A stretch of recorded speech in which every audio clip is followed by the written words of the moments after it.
Hello friends, this is Anshu and welcome back to my channel Online Educator. I have already discussed most of the alimentary canal regions in my previous videos, and if you haven't watched it, then please go and check. I'll provide the link in the description box below. Alright, let's get started now. So today's topic is intestine and histology of humankind. The intestine is divided into two parts, the small intestine and the large intestine. So first we'll discuss the small intestine. It is the largest part of the alimentary canal, about 6.25 meters in length, and it adjusted in a compact manner. Now the small intestine has been subdivided into three regions: duodenum, jejunum and ileum. Now when we talk about the small intestine, the first region that comes is duodenum.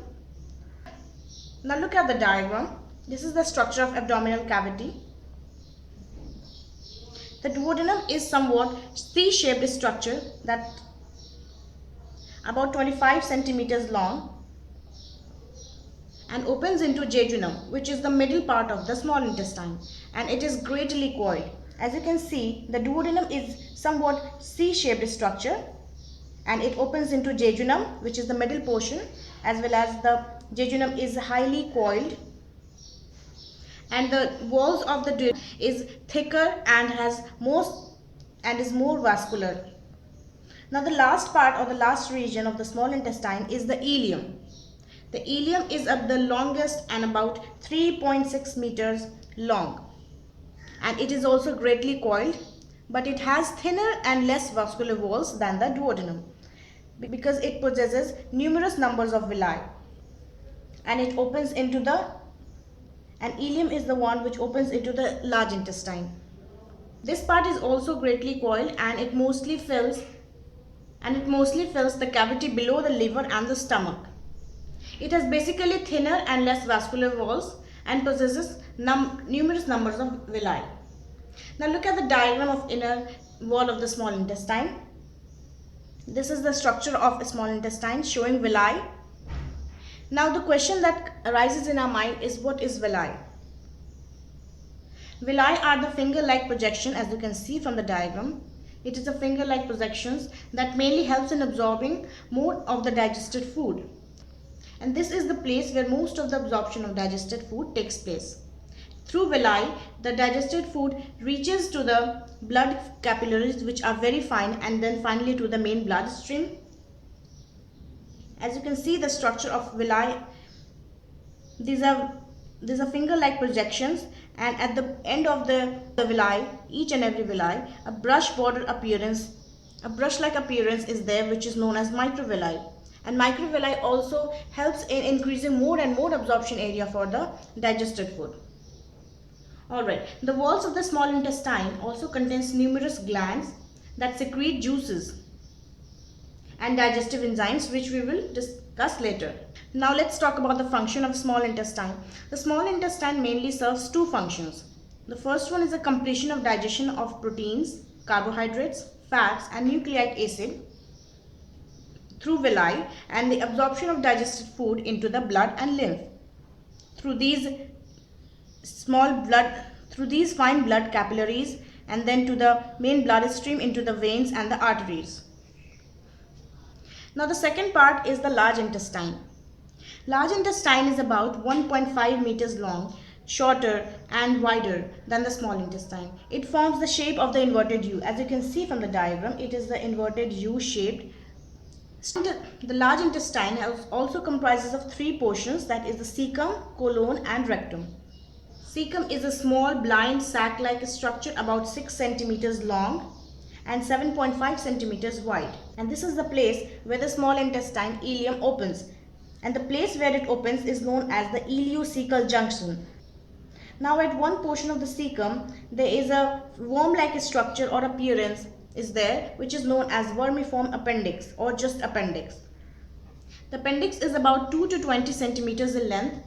The cecum and the appendix are not involved in the digestion process because they are mainly made for the digestion of cellulose. That is why the herbivores have well-functioned cecum, because this part is mainly helps in the digestion of cellulose. Now moving further, We come to the second part, that is the colon.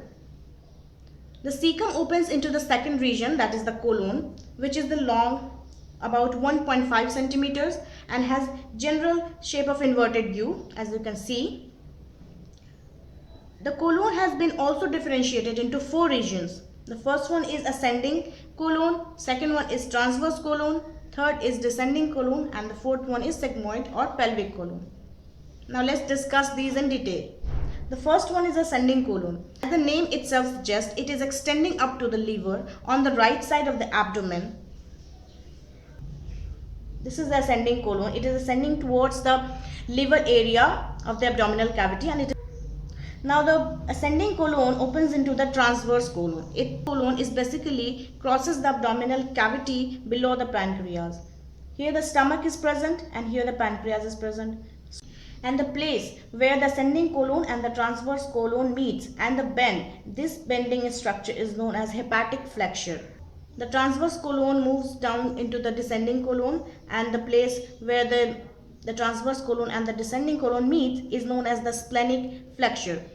Now the last part is sigmoid colon or the pelvic colon. The descending colon opens into the sigmoid colon. It is a very small area.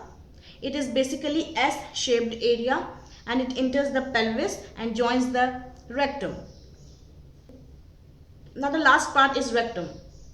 It is a small muscular region about 15 centimeters long. The rectum is about 15 centimeters long, and it opens into anus, which is guarded by 2 sphincter muscles to prevent the backflow of the undigested food into the intestine. This portion mainly stores the undigested food or the that has to be excreted out of the body. Now let's talk about the function of the large intestine. The large intestine mainly helps in absorbing a large amount of water and ultimate removal of the waste material. So this was all about the intestine. Now let's talk about the histology of human gut. What does the sentence histology of human gut means? This means that the study of the tissues of the human alimentary canal, because it is nothing but the human alimentary canal. It is extending from esophagus to the rectum. Alright, the walls of the alimentary canal consist of 4 distinct layers. It has also 4 distinct layers. First one is mucosa, second one is submucosa, then comes the muscularis externa, and then serosa. Now let's see a diagram for the better explanation. This is the diagram of the gut or the human alimentary canal structure. The first layer is mucosa. This has also been subdivided into 3 main regions. The mucosa is the innermost layer of the gut, and it is composed of the glandular epithelium cells. The mucosa is the very innermost layer of the gut and also composed of the glandular epithelium cells that mainly secretes mucus in a large amount and possesses enzymes at its border. Epithelium cells are there, also known as the goblet cells or the mucus cells, especially made for the secretion of mucus. Epithelium cells rest on a basement membrane. As you can see, this white portion here over here, this is the basement membrane on which the epithelium cells rest, and this basement membrane is known as the lamina propria. This lamina propria contains connective tissues, blood and lymph vessels. Now outside it is a very thin layer of smooth muscles, that is the muscularis mucosa. The last layer of the mucosa is muscularis mucosa. It is a very thin layer. Next layer of the human gut is known as submucosa. It is a soft connective tissue that mainly contains nerves, blood and lymph vessels, collagen and elastic fiber. As you can see, this very small white portion after this muscularis mucosa is the submucosa layer, which is sandwiched between the muscularis mucosa and the circular and the Meissner's plexus. Now let's talk about the Meissner's plexus. A network of nerve cells and sympathetic nerve fibers called as Meissner's plexus. This plexus mainly controls the secretion of the intestinal juice. The function of the Meissner's plexus or any plexus is just to help in controlling the secretion of the intestinal juice, because this is present in the intestinal wall only. Now after that, the third layer is the muscularis externa. External to the submucosa is the muscularis externa. This layer is made up of an inner circular and an outer longitudinal layer of smooth muscles. These circular layers, are known as muscularis externa. These two layers of muscles provide wavelength coordinating peristaltic activity for. Now the next and the outermost layer is the serosa.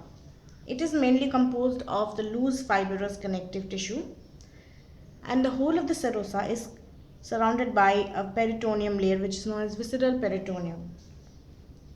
The abdominal cavity is mostly lined by the mesenteries and constitute the mesenteries, which supports the stomach and intestines from the dorsal body wall. The mesenteries consist of the double layer of peritoneum that contains the nerves, blood vessels, and lymph vessels. These peritoneum cells are moist, that helps in reducing the frictions when the gut wall slides over other portions or itself or with the other organs. Alright, so that was it for today's video. Please do subscribe to my channel, like and share the video, and thanks for watching. Thank you all.